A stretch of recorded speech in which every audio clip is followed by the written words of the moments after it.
Hello everyone, today I will show you how to turn on voice search on YouTube. If you find this useful, then please leave a like and subscribe. So usually next to the search bar, you would usually see something like the microphone icon. And when you click on it, if you see this window, this means that your browser has blocked the microphone. So right now I'm in Google, so Google is blocking my microphone access. In order to enable the access, you need to go to Chrome. If you are on MacBook, go to settings, and then in the search bar, you need to type microphone. And then go to site settings, and then click on YouTube,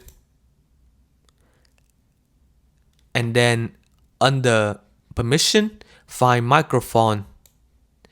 And right now it is set to block. You need to turn it on, or you can click on ask. It will ask you before it turn on the microphone. And if you choose allow, when you go back to YouTube, you should be able to you need to reload the page, and you should be able to use the microphone. And that is how you can turn on the voice search in YouTube. If you find this useful, then please leave a like and subscribe.